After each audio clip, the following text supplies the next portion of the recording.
Nice one for coming. Ben, just to kick off, for the people in the room who don't know you, just tell us a bit about you, how you ended up doing what you're doing, what it is that you do. Yeah, sure. So I'm Ben. I work for a company called Praetura Ventures.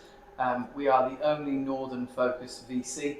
A lot of VCs look the same, and at the same, we're trying to do something a little bit different. The way we're doing that is effectively offering. There's a lot of like generic terms of what VCs will tell you about adding value. Our sort of mantra and mission is more than money. The way that we actually make that happen is speak to founders like human beings, generally try to contribute back into the ecosystem, as well as trying to help sort of founders build the best business they can. So we've got industry leaders from, for example, Apple, Doc Martens, Co-op, who act as operational partners who help us scale the businesses.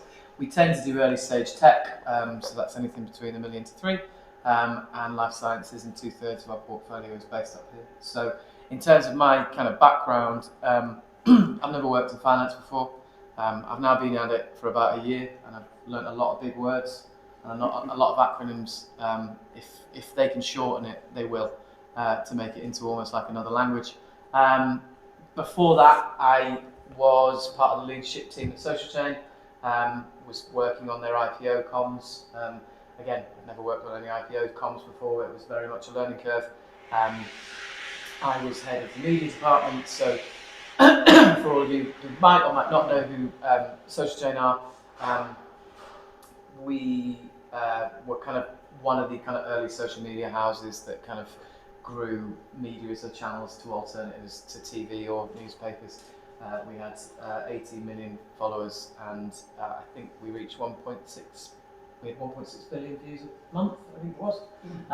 So we used to end up working with like people like Adidas, WB, on social campaigns, made a lot of memes. And before that, I started something called Zifferblatt, which was a pay-per-minute cafe come co-working and event space. We had 2 here, 2 in Liverpool.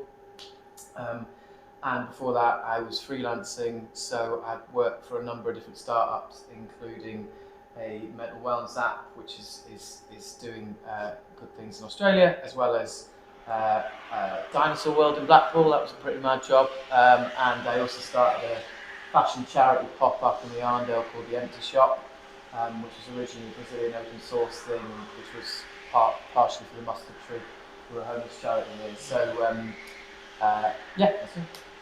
Is there any common threads between Dinosaur World and Zifferblatt and Social Chain and Praetura? Absolutely none. So I do marketing, by the way. Sorry. Yeah, so I'm the group marketing director for Praetura, and I've always worked in marketing. I think the key thread to all of those was itchy feet.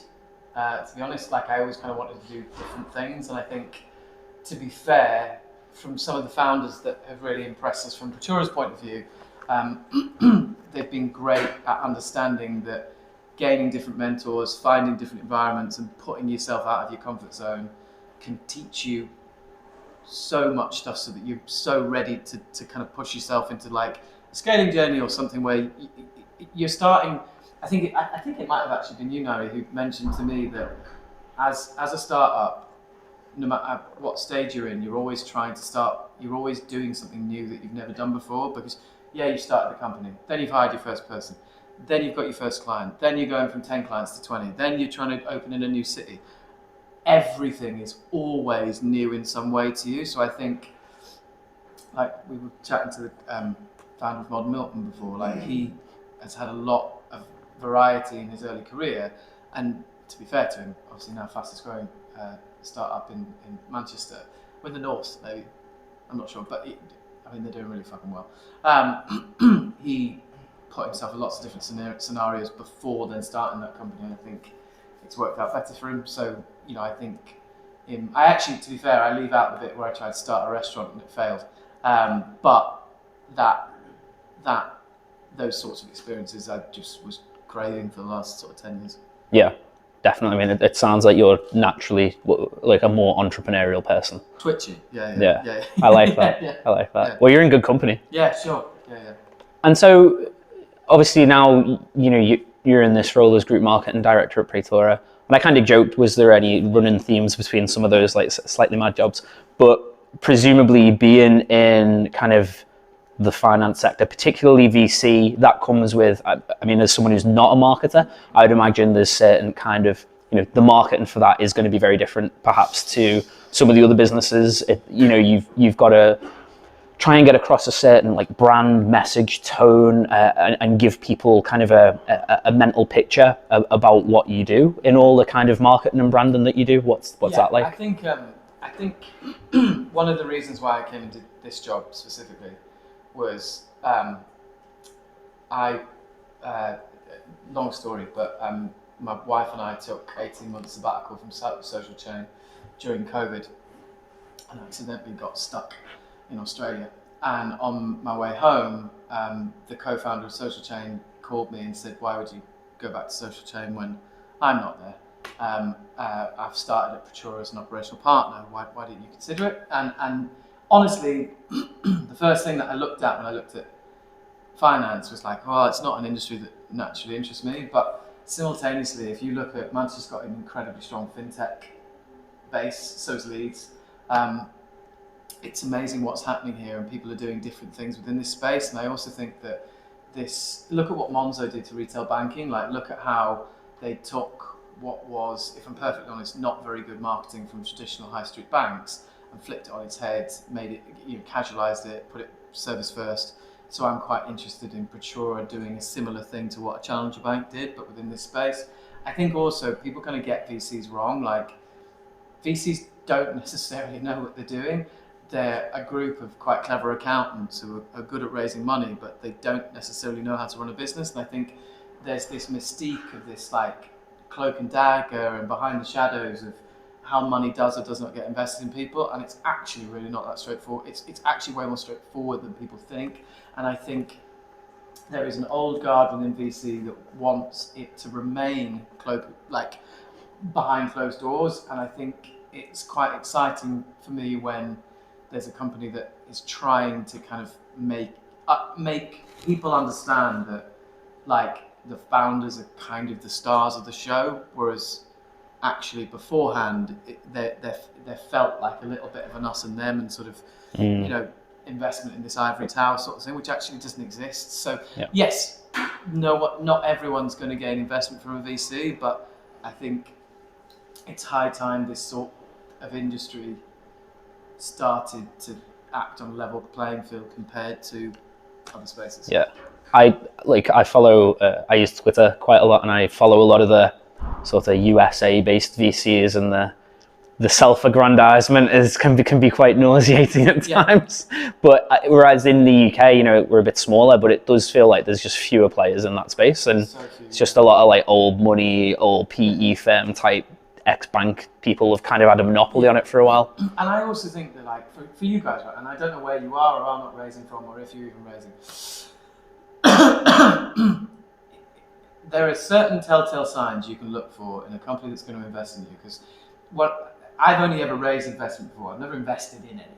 So it was a learning curve from my point of view when I first started this job to understand how to think. And actually, they always say like an investment's like a marriage. Like how you get on with the person who's going to invest in you is so important, because you're going to go through highs, lows. You're probably going to have to change the relationship. You're going to have to potentially ask for follow-on funding.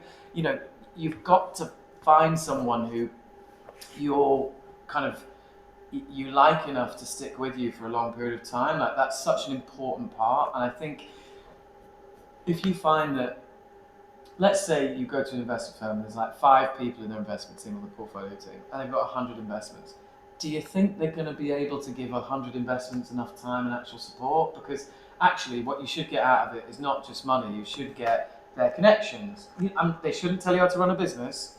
You should run your business, but they're there to support you, and they should actually be helping you with connections, recommendations. Like we've organised, for example, a portfolio toolkit. I think we saved one investee company 275 grand within 3 months just on stuff they're already buying, because we've organised discounts, because we're buying for 28 people, not one. So there's little odds and ends like that where from a marketing standpoint, sorry, I've swallowed a bit of pizza. We quite regularly as a 28, like I don't teach them how to run campaigns, but I'm an impartial person who's worked in marketing for 10 years or whatever. I'll look over a press release for them, or we'll produce some video content for them if it aligns with us, or we'll collaborate on a bit of copy, or like, we'll do joint press releases, and we'll do back and forth on social. We also host like monthly masterclasses, or like, if people are looking for a freelance designer, obviously loads of people have now left social selling. There's loads of people we can recommend there. So I think you kind of want someone who's in your corner, and I think there are too many VCs, which hopefully will be a dying breed, that go, here's my money, I'm going to come back in 4 years, I'm going to charge you fees during that time, and ask you to report on every tiny, teeny thing you've done, and then I want 3 times what I gave you. And it just doesn't work like that anymore. Amen. Yeah. Yeah, it doesn't. Yeah. Like, it doesn't. Building a business is hard, and I think there are people who just want capital and just want to go away and do it, and that's completely fine as well. But I think more and more now, when you're faced with a volatile economic environment, there's so many different factors at play that make it really hard to scale. There's loads of other people doing so many other things. There's so many choices. You're so overwhelmed by information. I think a little bit of support and someone who's got your best interests at heart in terms of being in your corner and having skin in the game is generally a good thing. 100%. You touched on a really interesting point there. As the marketing director within Praetura, some of the other partners and staff, when they see a marketing proposition from a company or from a founder, they'll want you to cast your eyes on it. What goes through your head, given your position and your background and your expertise, when a founder puts their kind of startup proposition in front of you? Do you have a sort of a mental model or a thought process or a way that you kind of critique them in any sort of way? So again, in terms of the complexity of how a lot of these opportunities are actually assessed, it's sometimes less complicated than you think. Generally, when someone's first got a proposition and they're like, this looks interesting, but I don't know enough about it, if it's something in health and their partner or friend or whatever works in health, they will send it to them to just ask them what they think. And they're not going to go, yep, give them £1 million. They're going to go kind of yes or no. I like it, I see it, or I don't really like it, I don't really see it. So that's not the be all and end all, but like quite regularly when there's marketing tech that comes in, they'll hand it to me and they'll go, used to work in roughly this area, what do you think of that? And you kind of look at it and you kind of go, well, it makes sense, it's feasible to me, or it doesn't make sense, it's not feasible to me. Ultimately, if I've worked in marketing and I don't get it at all from your deck, and it's a marketing related business, it will be lost on finance people. So I think ultimately for me, we were having a conversation about this earlier,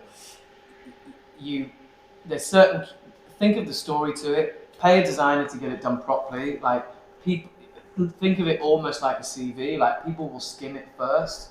So think about the narrative of it, like create the problem, give them context to the problem, explain the audience, go through and kind of think, show the other players, like don't be scared to show your risks because nothing's perfect, and if you say you've got no risks, people know you're lying.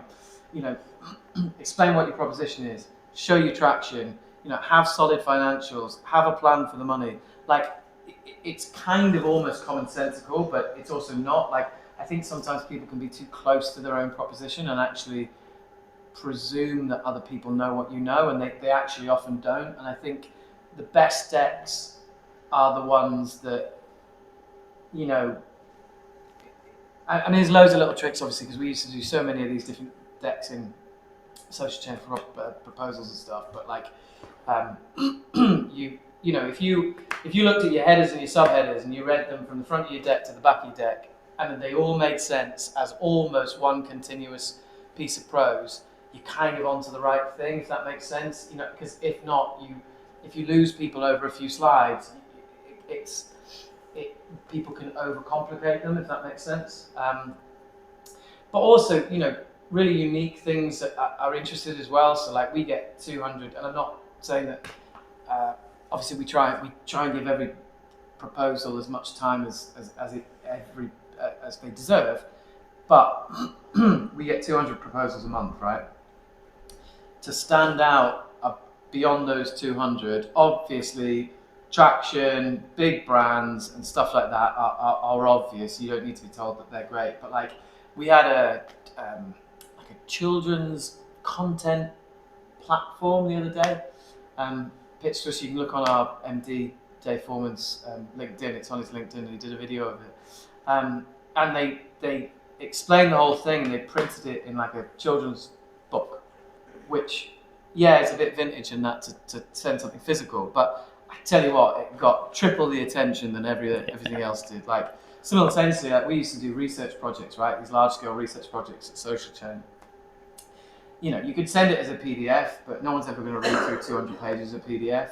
You know, we would print them in books, or we'd do something interesting with them. Like if we did it on gaming, for example, we'd create a DVD that was custom branded, and they'd get what felt like, an Xbox game box that was custom branded, and they'd get it through the post with a signed CD. It was on a USB, but they'd also get the book with it. It's those little odds and ends, those extra layers of care or thought or trying to make yourself stand out, that it's important. And also maybe I'm showing that I'm a marketing person, not necessarily a founder here.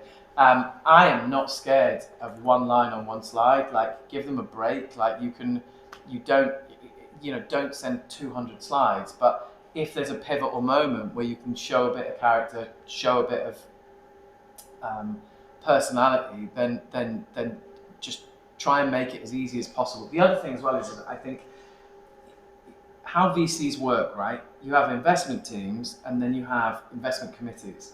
So investment teams are the guys who are seeing all the proposals all day, every day, churning through content, right?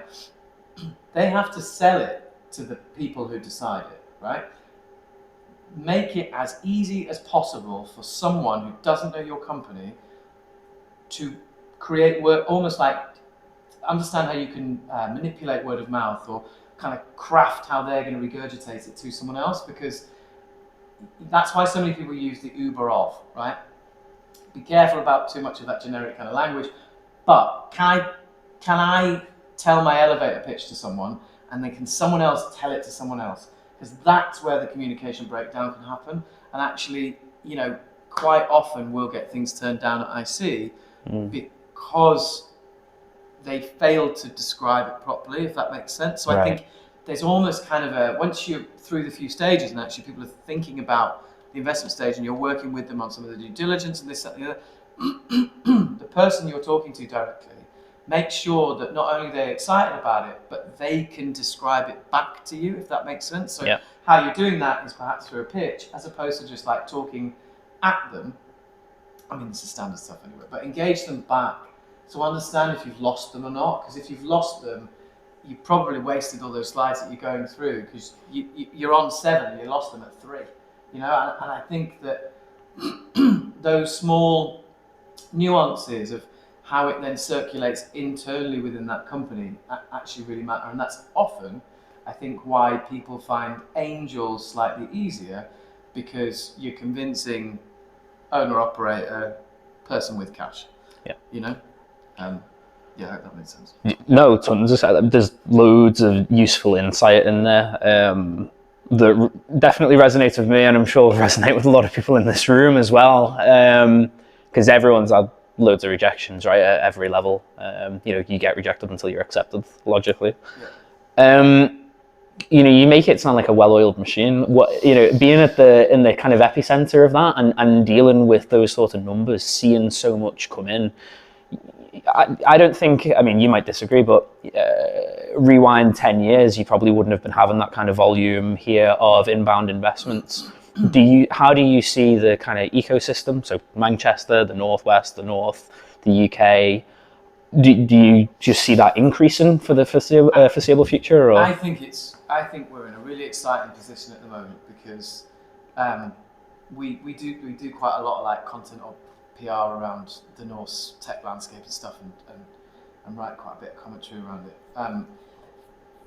We've got like an amazing base, like great talent. It's cheap.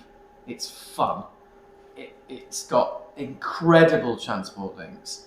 It's got loads of tech talent. And what's really interesting now about Manchester and more broadly the northern sort of belt of cities is for the first time we've started to see people do proper globally recognized exits. So that's people looking at the Hut Group, that's people looking at, I mean, just to pick a few, you know, people at different stages, but like the Hut Group, to a point Social Chain, like, you know, I suppose we IPO'd, but like, you know, you look at Peak, you look at Padme, you look at like some really belting businesses who made a fucking dent in the sky, and people kind of look at them and go, oh, that, I could do that. And I think actually it's really critical that when you see someone that's from where you, or based where you're based, make those kinds of stories, that's pretty inspirational. And what will then happen is, similar to yourself, you'll kind of get second time round founders, which is so critical to an ecosystem and takes time. And I think we're starting to really feel the benefits of, look at Social Chain, for example. I mean, it's only because I know it well. We IPO'd, the culture changes, because it has to. And all the people who used to be paid this much but were charged out of this much have figured that out. Or they found out a proposition that wasn't explored whilst they were at that business. I think there's been 7 businesses started out Social Chain that are now doing really well and have only been going in the last 3 years because they all went out and did it on their own. That's really healthy for an ecosystem to kind of reset, start again, and actually having people who've already been part of that kind of journey. I also think that for the first time, COVID really did us well with, like, again, I know I keep on using this example, but it's the best one I have. I was based in London and in Manchester at Social Chain, right? I spent my life on that fucking train, and we if you wanted to work with the big brands and the big 4 agencies, everyone in media is within 1 square mile of Soho, right? Everyone. So when you end up getting through finally to brand manager of whatever this is, oh, brilliant, I'll see you in, and they'll name a specific coffee shop. I'll see you there maybe at lunchtime. And you're like, yeah, cool, if you give me 3 hours notice, I'll be down there as soon as I possibly can. We had to have an office there, right? There's this archaic, almost elitist, I suppose, thought that you need to be within a given destination because destinations define industries in certain instances. COVID did us wonders because actually, you know what, VCs weren't going into London, so they wouldn't bother to make meetings, and people wouldn't mind going to Manchester or just zooming someone in Manchester. We made loads of investments we'd never met. I mean, obviously I wasn't there, but like, you know, I ran a founder event recently for them, and you know, they're all going, hi, I'm this, that, and the other. They'd never met before because there was this kind of palpable, we can do stuff remotely. So I do think stuff like what you guys are doing, you know, there's certain networks that have really started to ramp things up now and rev things up. Like, I would recommend, obviously, Startup Factory. What they're doing in Bonded is really interesting. Investor Ladder events are also really interesting. To a point, Tech Nation has been a great connector. Like, I've been speaking, as everyone has been by the looks of things, to Financial. Those guys have done really well out of speaking to as many people as they possibly can. And they've just closed £1 million round, isn't it? Is it £1 million? No, £250,000, sorry. You know what we're like. Marketing, you ramp up the numbers, right? You know, it's going to be 2 million in a minute. But I think, but that's predominantly through, there is a network here that wants to help you. Like, you know, the founder of a Padme, for example, incredible business. You know, they've grown to a huge base in Media City. They've become an established player. They're now expanding through Europe. Howard, we interviewed Howard for a piece of work the other day, and he was like, there is a real benefit to the fact that the network in Manchester is a big enough base so that you can play on a global stage, but it's small enough so that people really care about each other, and it's a small world and people know about each other. And I think we've just started to really see that scale, if you like. It was at startup stage for a number of years, and we're kind of at this weird pivot point now where I think you'll potentially see this really really start to become its own living, breathing thing that doesn't matter if a few people fall away. It kind of moves in that generic direction if everyone else pushes it that way, if that makes sense. Yeah, no, 100%. And I guess I see a similar thing, but more nascent and earlier stage in Liverpool now, and the surrounding areas as well, where now there seems to be a cadence of you hear it's a bit more of a regular thing. Oh, someone sold a business for a large sum of money, and they're accessible. I can go and have coffee with that person. I can go and have a chat with that person about what I want to do with my business or my ambitions, or I'm sure they've encountered this problem before. I'm trying to hire a product manager. What have I got to look for? Yeah. And it's kind of, I think people would broadly call it a water cooler conversation, but it's those sorts of conversations that just happen by proximity, by geography, by kind of number of bodies in the ecosystem. And I think that's always, no matter how remote we go, that's always going to have a role to play. I also think as well, from Zifferblatt's point of view, right? We had 2 venues here, and they were, you know, we did very well for a period of time, and I really loved it. We had one in Media City and one in the Northern Quarter. There were, for a period of time, I think honestly we were a bit early. There was a freelance culture, but there wasn't a startup culture in the same way that there is now. But you could feel the roots of it starting, because we only really ever managed to nail a community in one of them out of the 4 that we had. And that was in the Northern Quarter, and you could feel this, it was almost like a living, breathing business of lots of people who didn't do the same thing, that they would help each other. They'd go on a Christmas party together, and it was this little microcosm of what effectively Manchester's kind of grown out to be. And I remember, right, like there were a lot of empty co-working spaces for a while, and everyone was like, "Oh, it's funny, like it's free cake and it's 6 pence per person per minute." Yeah, it's fucking hard to make it work, right? But you could. There were a lot of bad events in this city, which which COVID's flushed out. So there were people who network for a living, and there were just event, and it was meant to be work, but it wasn't, and it was just, they weren't of high value. So I think what COVID's done is it's kind of washed away a lot of that dross, and the events that are worth going to has kind of come back, which I think is a really healthy scenario. Like, great restaurants come out of recession because great spots become available. Like, there's only so many hours in the week. It's been a really positive experience, I think, that the events that I've been to post-COVID have been of such higher quality compared to the ones pre-COVID. You're too kind. Thank you. Congratulations to you all. We're firmly in the wheat, not the chaff camp. That's enormously insightful and very useful. I guess my kind of parting question before we go to an audience Q&A would be, what advice would you have to someone who is a recent graduate or an early career professional in marketing, branding, comms, like those sorts of allied disciplines, coming through, maybe considering coming into a startup or a kind of a scale-up tech business? What would you advise them to do or not do? Good question. Everyone's making it up in comms. They really are.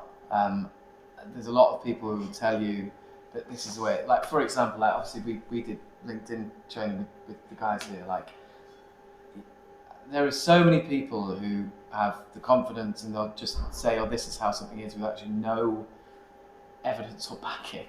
So if you're early in your career, like I made this mistake, followed someone that didn't know what they were doing, and you were learning the wrong things.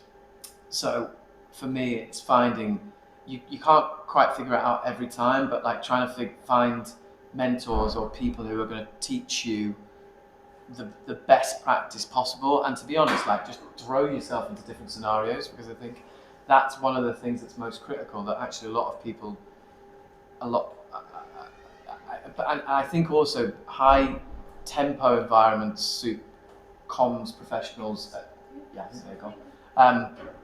High tempo environments, I think, suit comms professionals far more. And I think that generally, I would say 10 years ago, unless you went into big brand stuff, like you'd failed. Whereas now, actually, you can have more autonomy, more control, and create a more interesting brand and tone of voice. actually in the startup community, because everyone's Yeah. trying to outdo each other in terms of identity. But in terms of a piece of advice from my side to founders, I do think that in the early days when you're looking at marketing, just be really careful of, like, when half our day is marketing or founders who are in their early stages coming to us and going, someone said they want 10 grand a month retainer for this. Is that normal?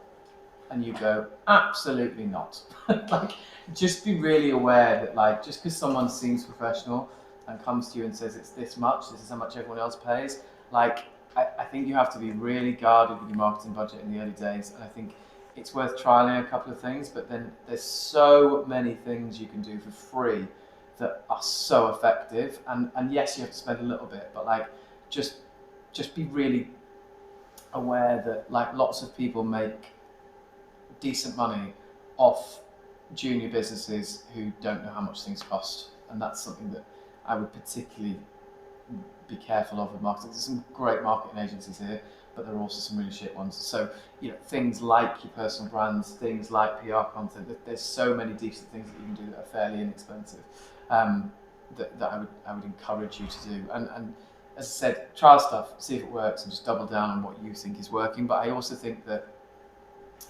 one of the things that people get really bogged down on, particularly in an early stage, yes, you need leads, but I think building a brand, if you're going to do something that's scalable, how you feel when your brand walks in the room before you've even started that lead connection is so critical. So just be careful not to be too bogged down in just hardcore lead gen. What did I get out of it after 3 months?